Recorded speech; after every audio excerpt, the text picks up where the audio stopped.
Nampak dia punya design memang cantik dengan berharga mampu milik. Siap pakai screw-in power handle. Bukannya handle biasa. Kita tengok dulu. Menggunakan screw-in power handle material daripada aluminium. Untuk knob handle dia memang besar. Selesa dipegang untuk kayuhan. Untuk kayuhan dia jangan risau. Memang sangat smooth dan lancar sahaja. Ini dia. Daripada backing SW spinning rail yang sesuai untuk bottom, untuk casting, untuk jigging, untuk candak sotong pun memang sangat sesuai. Untuk saiz terdapat pelbagai pilihan saiz yang ada. Untuk gear ratio 4.7 nisbah 1 untuk gear ratio. Untuk maximum drag dia memang maximum drag yang tinggi 25 kg maximum drag. Untuk spool material daripada aluminium,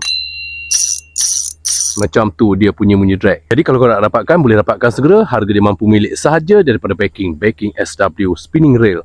Dia punya design memang cantik.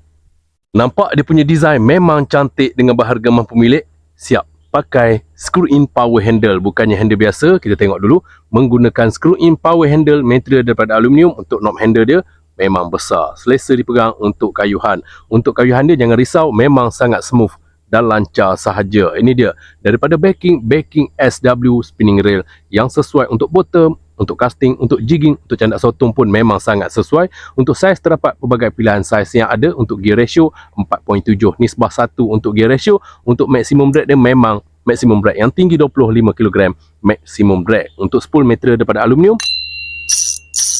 macam tu dia punya drag. Jadi kalau korang nak dapatkan, boleh dapatkan segera. Harga dia mampu milik sahaja daripada backing SW spinning rail. Dia punya design memang cantik. Nampak dia punya design memang cantik dengan berharga mampu milik. Siap pakai screw-in power handle. Bukannya handle biasa. Kita tengok dulu. Menggunakan screw-in power handle material daripada aluminium. Untuk knob handle dia memang besar. Selesa dipegang untuk kayuhan. Untuk kayuhan dia jangan risau. Memang sangat smooth dan lancar sahaja. Ini dia. Daripada backing SW spinning rail yang sesuai untuk bottom, untuk casting, untuk jigging, untuk candak sotong pun memang sangat sesuai. Untuk saiz terdapat pelbagai pilihan saiz yang ada. Untuk gear ratio 4.7 nisbah 1 untuk gear ratio. Untuk maximum drag dia memang maximum drag yang tinggi 25 kg maximum drag. Untuk spool material daripada aluminium, macam tu dia punya drag. Jadi kalau korang nak dapatkan, boleh dapatkan segera. Harga dia mampu milik sahaja daripada backing SW spinning rail. Dia punya design memang cantik.